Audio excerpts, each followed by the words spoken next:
Boa noite, meus irmãos. Boa noite, Nivaldo. Boa noite, Célia. Boa noite a todos. Iniciando mais uma semana, essa semana que já se iniciou, já estamos chegando ao término do primeiro dia da semana, mas que ainda em tempo de termos uma semana, se Deus quiser, de muita luz, de muito progresso, de muita atividade no bem. E para iniciar, para darmos os primeiros passos, nada melhor do que começar essa semana com o Livro dos Espíritos ao nosso alcance, estudando, refletindo sobre essas questões que Kardec formula e que essa espiritualidade amiga que quer, que torce pelo nosso desenvolvimento, pelo nosso progresso, nos ajuda. E responderam a ele. Então, a gente começa essa semana com muita alegria, porque não pode ser de outra maneira, porque a gente precisa agradecer sempre o dom da vida, agradecer sempre por estarmos aqui e, principalmente, agradecer ao nosso Pai por essa nossa vontade de termos esse empenho em estudar, em tomar conhecimento desses ensinamentos e, tomando conhecimento, trazer todos esses ensinamentos para o nosso dia a dia, porque é assim que vamos caminhar cada vez mais com passos firmes, decididos, em direção ao nosso Pai, porque esse caminho, querendo ou não querendo, com a ajuda de uma maneira suave, ou como nós estamos fazendo, com vários obstáculos à nossa frente para que possamos transpô-los. Mas todos nós vamos ter que fazer esse caminho. Não tem jeito. Você estava falando aí, eu estava pensando aqui exatamente nesse estudo, esse manancial de informações que a gente recebe e diante de toda a nossa vida, diante das dificuldades, dos obstáculos que a vida nos coloca, vai chegar um momento em que nós vamos ser colocados à prova. Nós vamos ser colocados à prova, com desencarne de parentes, de amigos, com situações que a gente vai ter que experienciar, colocar em prática efetivamente o que a gente está falando aqui.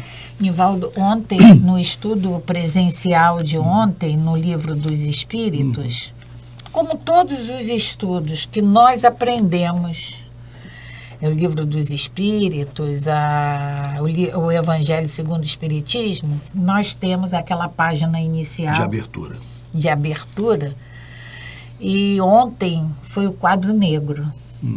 São mensagens de Emmanuel, psicografadas por Chico, e do livro de ontem foi Vinha de Luz. E aí o quadro negro, porque na escola, na nossa escola material, quando o professor quer testar os nossos conhecimentos, ele nos chama ao quadro negro. Né? Nos chama a verdade. E a gente chega lá tremendo, né, nas bases, porque ali, diante daquele quadro, que nós vamos mostrar, diante daquele giz, não tem aquele colega do lado que pode soprar que solidariamente nos ajuda. São as provas na escola, mas são as provas da vida também que nós vamos ser chamados. Com certeza todos nós. Se já não fomos em algumas situações, acredito que muitos de nós já fomos testados em várias situações, mas ainda vamos ser testados muito mais. E nessa escola da vida também existe esse quadro negro. E que vamos chegar lá, e aí somos nós e o quadro. Nós vamos ter que mostrar que aprendemos a lição. E aprendemos. Então, é com muita alegria que nos alimentamos nesses estudos, nessas obras que Kardec nos deixou, porque isso vai nos fortificar. Célia, isso vai fazer toda a diferença na nossa trajetória espiritual. Porque esse alimento, porque a gente, na matéria, a gente precisa de proteínas, precisamos dos sais minerais,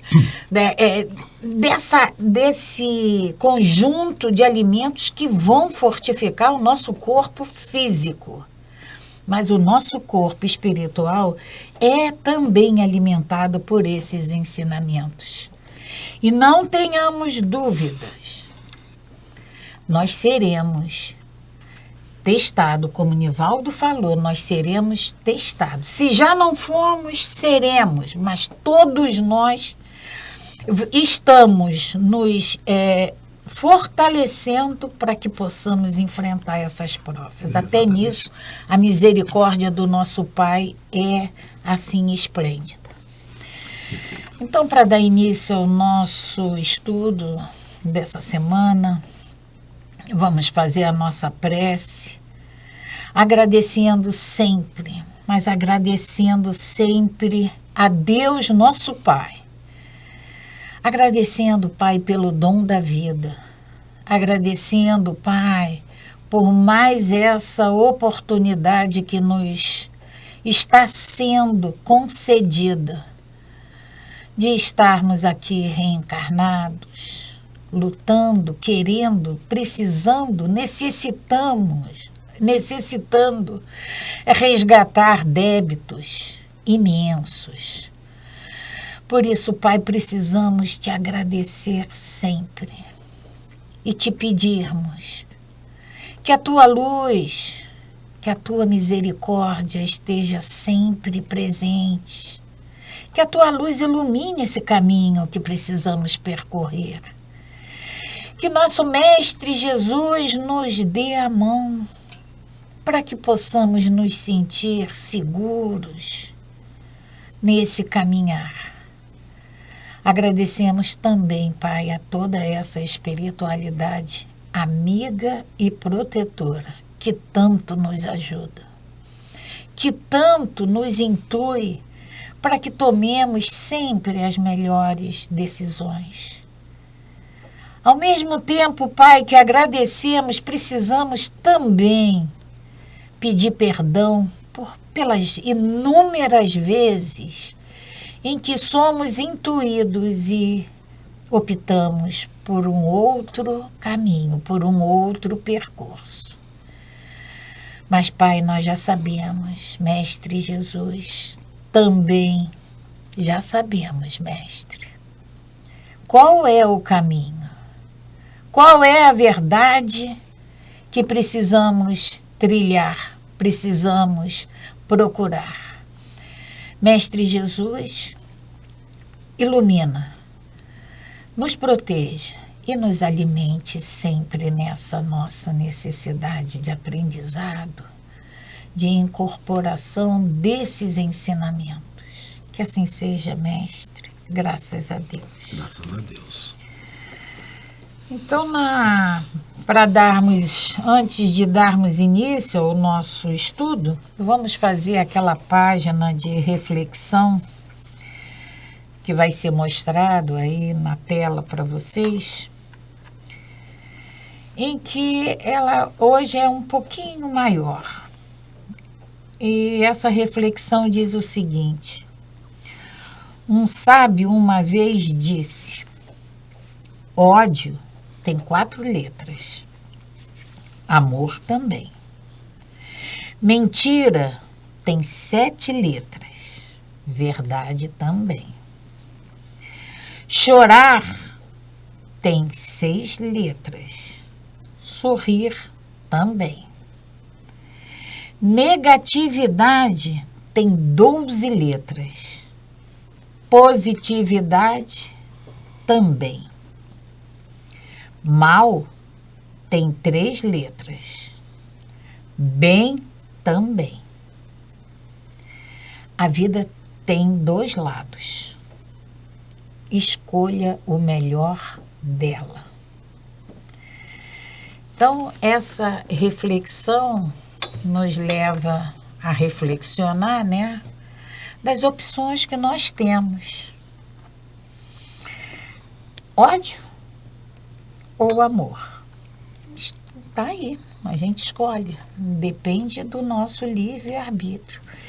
E em tudo na vida, nós temos essas duas opções. Ou seguimos aqui, ou trilhamos acolá.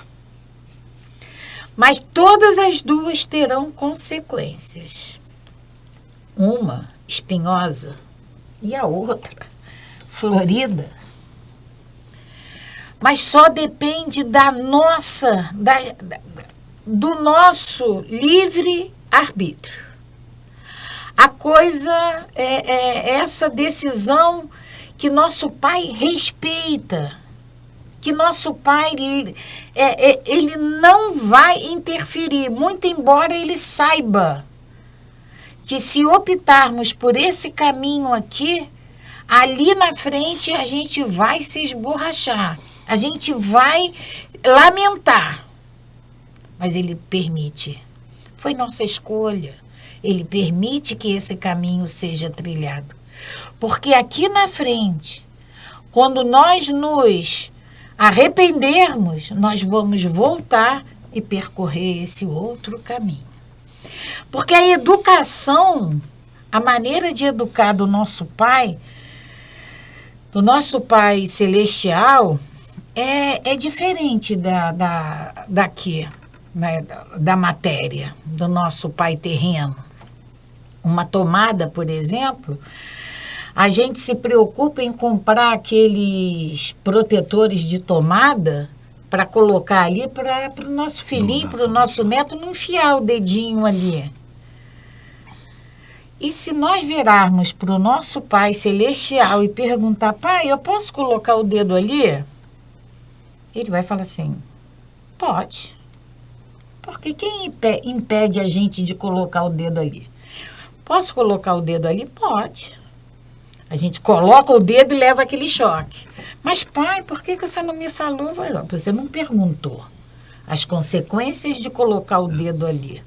Você perguntou se pode, se você tem vontade. Então, a diferença de educação é exatamente essa. Ele sabe de antemão tudo que nós vamos fazer. Mas ele respeita. E por que ele permite que isso tudo aconteça dessa maneira? Nos fazendo sofrer, nos doendo. Porque ele sabe a essência do que ele criou. Foi ele, nós somos criaturas criadas por essa inteligência maior, por esse amor maior, por essa perfeição maior. Então, ele sabe qual é a nossa essência. Isso que todos nós enxergamos uns nos outros, uma pessoa boa, uma pessoa muito ruim, muito má, muito perversa, ele enxerga além. Ele enxerga o que lá dentro de nós, no nosso íntimo, mais íntimo. Então, é exatamente essa escolha que nós precisamos fazer. A vida está aí. E o que vai nos dar, Célia, o conhecimento, o entendimento necessário para que a gente possa fazer essas escolhas é o estudo. É o estudo. Isso é que vai fazer toda a diferença para nós. E nosso mestre Jesus falava: conhecereis a verdade. E ela vos libertará. Então, através desse entendimento, do conhecimento, do estudo que nós fazemos aqui, não só esse, mas de todos os outros, como a Célia já relacionou, o livro do Evangelho, o livro dos Médiuns e toda a obra de Kardec, ele é que vai nos dar essa condição de nós podermos fazer essas escolhas com certeza, com propriedade. O Nivaldo, você falou das obras de Kardec, eu até acrescento um pouquinho, porque aí, quando a gente fala nas obras de Kardec, o Espiritismo, mas qualquer crença séria que te leve a fazer a reflexão, que te leve a questionar, que te torne melhor. Essa crença, esse estudo, é isso que nós precisamos. No nosso caso, aqui, nós vamos sempre falar do Espiritismo. Mas não vamos esquecer que todas as crenças, quando trabalham para o nosso ser melhor, todas elas vão desenvolver essa potencialidade de caminharmos em direção ao nosso Pai. Então, conhecereis a verdade, e a verdade vos libertará. O primeiro ensinamento, amai-vos. O segundo ensinamento, o primeiro, instruí-vos e amai-vos. Então, não tem outro jeito. Temos que ter esses esclarecimentos, esses ensinamentos, para que possamos fazer essas opções. Escolhas, essas opções com firmeza. Célia, voltando, dando continuidade aqui ao nosso estudo do Livro dos Espíritos, nós paramos na questão 725, foi a última que nós... nós vamos só voltar a ela, para que a gente possa reler, voltar um pouco mais a ela. Nós estamos falando aqui das privações voluntárias e mortificações dentro da lei de conservação. Nós já estudamos a lei de adoração, a lei do trabalho, a lei da reprodução e estamos na lei de conservação.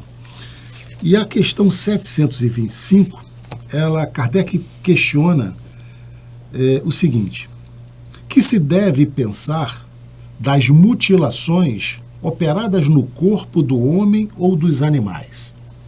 Porque nós estamos falando aqui, Célia, das privações voluntárias e mortificações, aquelas que nós nos mortificações impomos, que nós nos impomos, né, de certa achando forma, que achando que vamos agradar a Deus. Exatamente isso.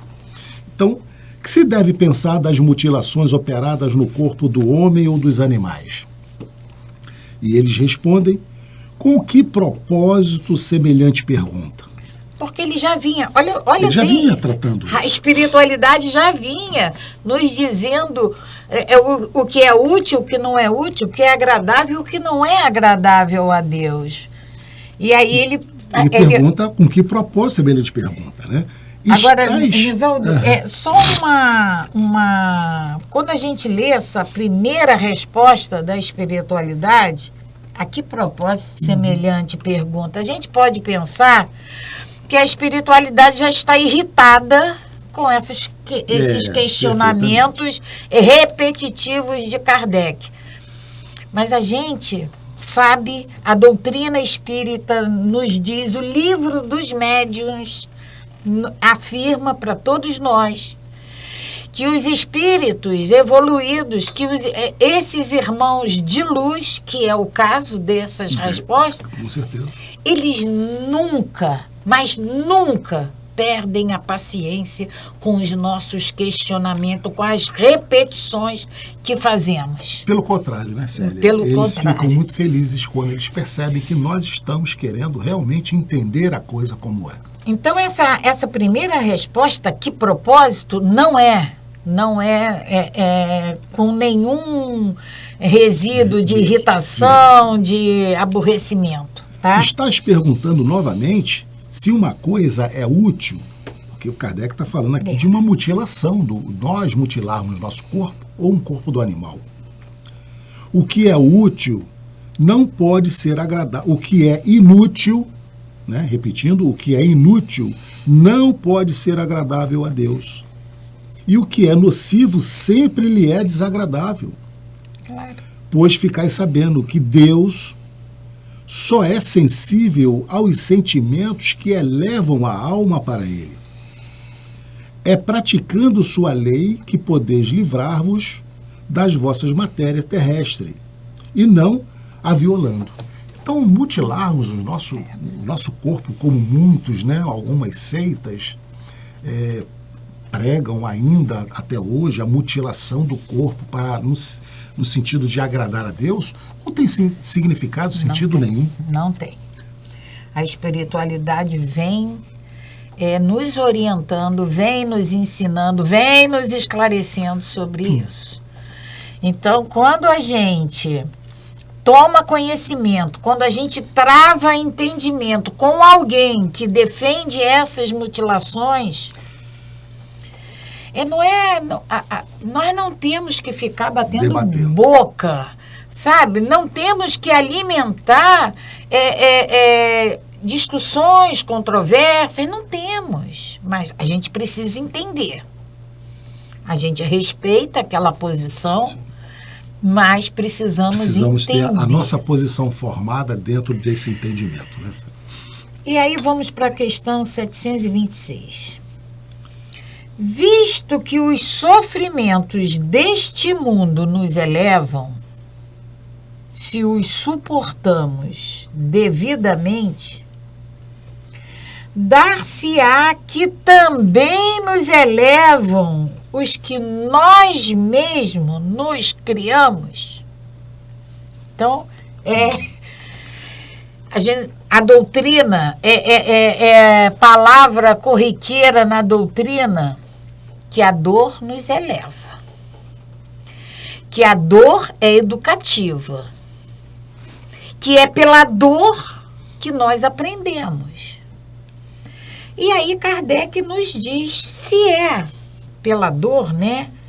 Se suportarmos bem, né? O bem e o mal sofrer, se suportarmos com resignação, entendermos e aceitarmos aquela dor, aí Kardec pergunta, não vai se dar o mesmo? Porque dor é dor. Se nós nos provocarmos essas dores, aí nós estávamos até brincando, né? Antes do estudo, então, já que é para sofrer, vamos sofrer logo. Quanto mais, melhor. Seria, Célia, a gente fazer aqui um comparativo, seria o seguinte, né? Nós temos um planejamento reencarnatório que foi decidido lá em cima do que nós precisávamos reaprender aqui embaixo. Essa palavra sofrimento não existe na nossa reprogramação reencarnatória, né? Então, tudo que nós precisávamos reaprender, porque equivocamos em encarnações passadas, a gente veio com essa programação. Então, é uma prova, é um sofrimento para nós, né? É uma expiação. E aí a gente nasce com essa carga, com essa fatura que precisamos pagar aqui. Agora, se eu agravo, se eu, de acordo com as minhas atitudes, eu provoco outras, isso não vale para que eu me redima do que eu me programei. Pelo contrário, eu vou criar novas situações, novos débitos. Né? Eu vou criar novas situações para que eu venha cumprir novamente. Então, Célia, a gente já falou isso aqui, né? Eu não vim com programação para diabetes. Não vim. Mas eu, aqui, como muito açúcar, como demais, eu vou ter uma diabetes ou qualquer outra enfermidade adquirida que não tenha sido programada pelo processo reencarnatório. Isso não vale. Que vai nos trazer consequências. Sofrimentos. E que consequências essas que nós vamos dar o nome de sofrimento. Sofrimento. Então, esse sofrimento que nós criarmos aqui não vale. Só vale aquele sofrimento que a gente veio com a programação de aprendermos, fazer diferente, suportarmos. A mesma coisa, Nivaldo, você usou o exemplo do doce da diabetes. O álcool. Que é uma bebida alcoólica lícita. Todo mundo pode beber, não tem problema nenhum. Nada, não tem nada no Código Penal que... É uma droga lícita, né? É uma droga lícita.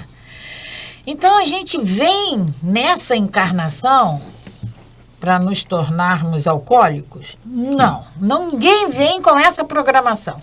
Mas nós podemos vir com a programação de resistir, de termos em vidas aí anteriores nos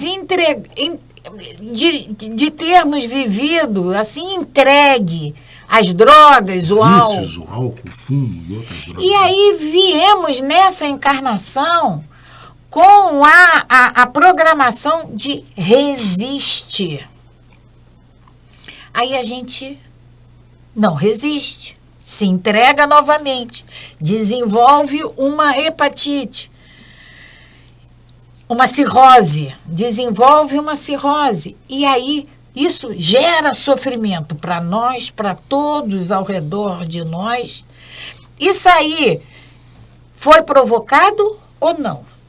Foi aquele caminho que lá da página de reflexão, foi o caminho que nós escolhemos. Podíamos ter seguido outro, o de resistir, mas não resistimos. Então, esse sofrimento que nós criamos para nós mesmos, é isso? Também vai nos elevar? Esse sofrimento não vai nos elevar. Não vai. Né? E mas a espiritualidade nos diz: os sofrimentos naturais são os únicos que elevam, porque vêm de Deus.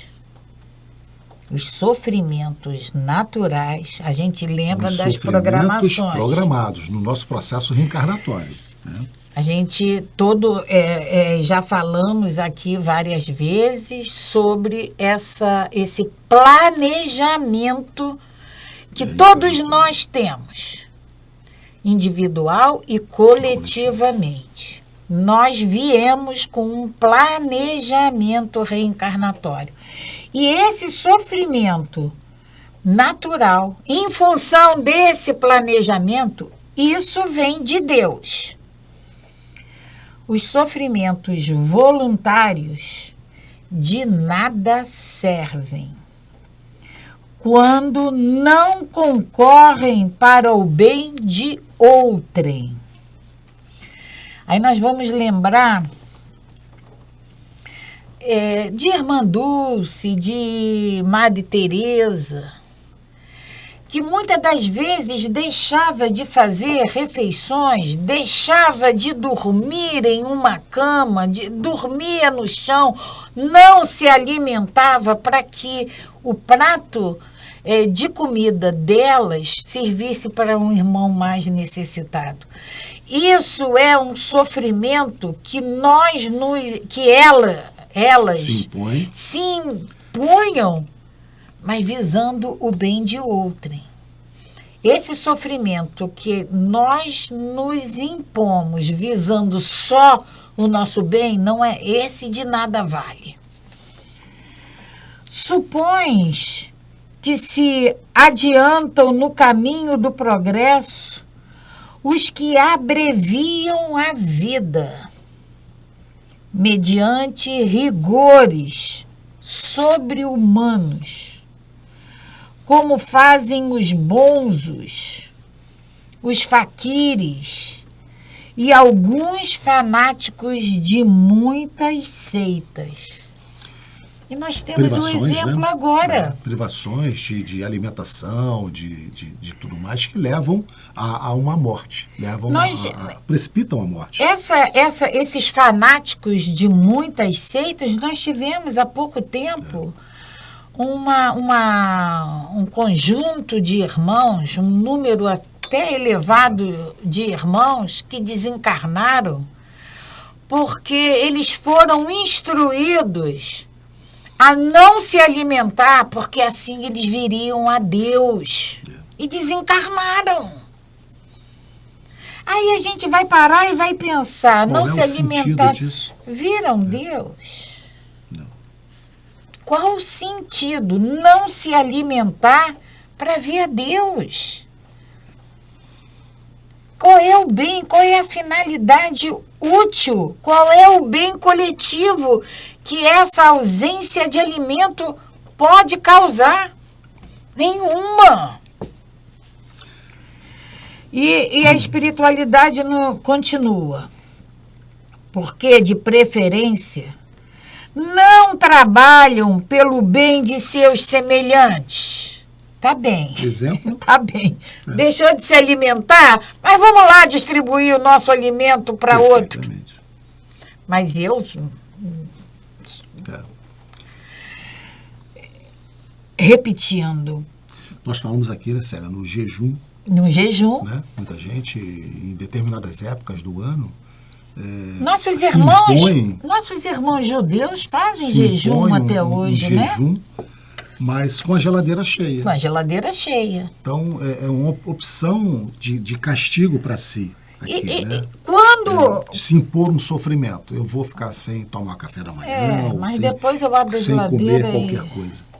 Ao invés disso, seria realmente útil se você, nós já falamos isso, né? Pegasse esse alimento e você fosse dar a quem realmente estivesse precisando dele. Ou então eu fico, eu faço o jejum, fico lá adorando a Deus durante aquele determinado tempo. Quando saiu dali, seu infeliz, por que você não...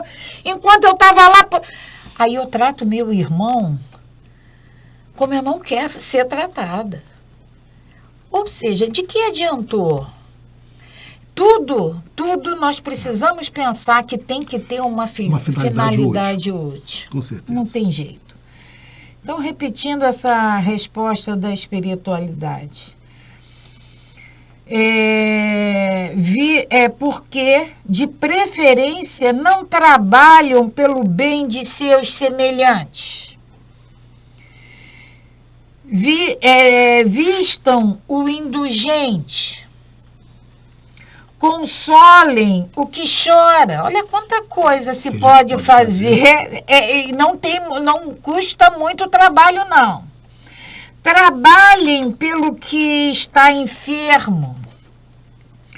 Sofram privações para alívio dos infelizes. E então suas vidas serão úteis e, portanto, agradáveis a Deus. Sofrer alguém voluntariamente apenas por seu próprio bem é egoísmo. Sofrer pelos outros é caridade. Tais os preceitos do Cristo. Eu acho que está bem explicado exatamente com relação a esse item, né, Célia, dessas privações voluntárias e mortificações. E aí, nesse último esclarecimento da espiritualidade, sofrer apenas para o seu próprio bem é egoísmo. Então, esse egoísmo justifica como nós sofremos. A gente só sofre pra gente, pelos nossos. Sofrer pelo bem dos outros é caridade. É isso que nós temos que procurar. E em tudo isso que a espiritualidade nos orienta. Visite um indulgente. Console o que chora. Trabalhem pelo que está enfermo. Sofram privações para alívio dos infelizes. Aí nossa vida vai ter. É trabalhar pelo outro. É trabalhar pelo outro. É fazer pelo outro aquilo que nós gostaríamos que nos fizesse se nós estivéssemos naquela posição. É o mandamento maior. E para encerrar esse item, Célia, nós temos a questão 727. E aí Kardec pergunta o seguinte agora. Se não devemos criar para nós sofrimentos voluntários que nenhuma utilidade tenha para outrem, devemos então procurar nos preservar daqueles que prevemos ou que nos ameaçam? Então, os sofrimentos, aqueles programados, que nós viemos para passar por eles, será que nós devemos também tentar evitá-los? É isso que Kardec está perguntando. E aí eles vão nos responder. O instinto de conservação foi dado a todos os seres contra os perigos e os sofrimentos. Então devemos sim. Nós devemos. Eu não posso, Célia, vir com uma doença crônica, por exemplo, e eu não vou nem buscar ajuda, eu vou ser resignado e vou sofrer com essa doença. Nós sabemos que a medicina está aí, como eles nos dizem aqui, o instinto de conservação, e o próprio homem trabalha no sentido de trazer a solução dos nossos problemas. Então nós temos que buscar amenizar a essas dores, a esses sofrimentos que a gente que a gente tenha vindo com eles, com a necessidade do aprendizado, né? Então, o instinto de conservação foi dado a todos os seres contra os perigos e os sofrimentos. Fustigai o vosso espírito e não o vosso corpo. Mortificai o vosso orgulho. Sufocai o vosso egoísmo, que se assemelha a uma serpente que vos rói o coração. E fareis mais pelo vosso adiantamento do que através dos rigores que não são mais deste século. Então a gente tem que buscar a nossa melhora sempre, mesmo a física. Não temos que fustigar o nosso corpo, como eles nos dizem. Nós temos que apaziguar o nosso espírito. O nosso espírito. Então ficou bem claro que não adianta a gente criar um sofrimento voluntário que de nada vai adiantar. E aqueles que nós tivermos, nós temos todo o direito e motivos para que a gente tente abrandá-los dentro das leis de Deus. É porque você dentro da ciência do homem. Porque você falou sobre o planejamento. A gente vem com um planejamento de desenvolver em determinada idade um câncer. E aí ele aparece. Então, não, isso estava no planejamento, deixa acontecer. Não vou fazer nada. Nós temos que procurar sim. Temos, porque aí nós vamos, se eu fico naquele estado de contemplação, porque foi, está no meu planejamento, então deixa ficar. Não é assim. Esse estado de contemplação tem que ser combatido. Temos a lei de conservação. E a lei se eu fico nesse estado, eu vou contra a lei de conservação. Então eu tenho que fazer tudo o que está ao meu alcance para amenizar aquilo. Aquele sofrimento. Resignada. Entendendo o motivo, Me revoltando, jamais. Então, a gente precisa ter essa clareza. A gente precisa domar, a gente precisa fazer com que o nosso espírito se liberte desse egoísmo, desse orgulho. A gente não tem que sacrificar o nosso corpo. É o nosso espírito que precisa ser reeducado. E a gente chega ao final dessa... terminamos aqui, Célia, a lei de conservação. Né? E agora a gente vai dar início à lei de destruição, porque a destruição também é lei. É uma lei da natureza. A gente pensa que destruir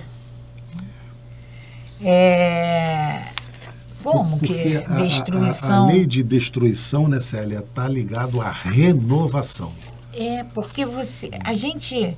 Vamos pensar na nossa casa. Ela está toda comprometida, aquela obra está toda comprometida. Está abalada nas suas estruturas. Como é que nós vamos... não é consertar, você que é engenheiro, né? Não é restaurar aquela construção. É preciso colocar abaixo. É preciso destruir para que surja, para então, você renovar. Uma coisa sólida. Não tem jeito. E por isso que a lei de destruição É uma lei natural. Mas a gente vai estudar, né, Célia? Não destruição necessária e tem uma destruição necessária, mas tem uma destruição abusiva. Porque se tem uma destruição necessária, é porque existe uma abusiva, outra abusiva. Então, nós vamos ver que há destruição que ela é necessária, para que daí renasça, renove-se. Mas também nós vamos ver que haverá destruições que são abusivas, que são ilegais, que não deveriam acontecer. Né? Então, Nivaldo, na terceira parte desse livro, fala das leis naturais.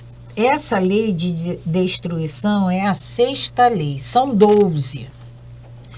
Coincidentemente, 12 apóstolos, né? A lei de destruição é a sexta lei. Nós já vimos a lei divina natural, a lei de adoração, lei do trabalho, lei de reprodução, lei de conservação que acabamos de fazer. E nós vamos começar na lei de destruição. Só lembrando que dentro dessa lei, Célia, nós temos a destruição necessária e a destruição abusiva, mas nós temos também flagelos destruidores. Guerras, vamos falar de guerras. Vamos falar de assassínio. Vamos falar de crueldade, de duelo, que a gente pensa que acabou, né? Mas nós temos o duelo até hoje. E o mais importante... Pena de morte. Pena de morte. Vamos falar de pena de morte. Quantas vezes a gente todos esses tópicos, isso, evidentemente, dentro da visão espírita. Mas dentro da visão dessa doutrina trazida por Jesus. Né? A gente não vai ter muito tempo, porque nós já estamos chegando ao final. Mas vamos ler a primeira... A primeira destruição necessária e destruição abusiva. A gente vê que Kardec, não é... Porque a gente pensa assim, destruição necessária e destruição desnecessária. Porque não é assim que a gente pensa. Necessária, desnecessária. Realmente aqui precisava se destruir para começar de novo, mas aqui não. Aqui é abusivo. Aqui foi abusivo. Né? Tá? E a primeira pergunta que ele faz, Célia, exatamente é isso aí. Ó. A destruição é uma lei da natureza? Porque é a nossa dúvida, né? A gente... quem está vendo pela primeira vez vai imaginar a destruição é uma lei, né? Então Kardec pergunta se a destruição é uma lei da natureza. 728. É lei da natureza a destruição? E eles nos respondem: preciso é que tudo se destrua para renascer e se regenerar. Preciso é que tudo se destrua para renascer e se regenerar. Vamos pensar em nós? Nós vivemos... exemplos, né? Vivemos um determinado tempo, que para uns é muito longo, para outros menos. Mas para esse tempo muito longo, esse corpo vai se deteriorando até que chega a um determinado ponto, até que chega a uma determinada situação em que ele não funciona mais. Então, ele é destruído. E vai renascer, vamos adquirir um novo corpo.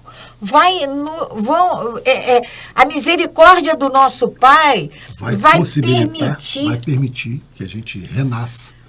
Num corpo novo. Novinho em folha, para nos regenerar. Célia, nós estamos chegando nós já chegamos ao final, né? Na próxima semana, então, a gente dá continuidade ao estudo, ao início do estudo da lei de destruição, voltando, então, à questão 728. Então, vamos, nesse momento, agradecer, mais uma vez, a Deus, a Jesus, agradecer aos amigos espirituais, os coordenadores desse estudo, da contraparte espiritual, a Francisco de Assis, Fabiano de Cristo, e pedindo que Jesus nos ilumine, que nos dê o sentido dessa vida, que nos mostre a cada momento, claramente, para nós, o caminho que temos que seguir para adquirirmos o conhecimento necessário para, quando deixarmos esse corpo, estarmos em harmonia com essas leis que hoje estamos estudando, essas leis naturais, essas leis de Deus. Que Jesus nos abençoe e nos proteja sempre. Graças a Deus. Graças a Deus. Paz e bem, paz e luz. Paz, muita paz.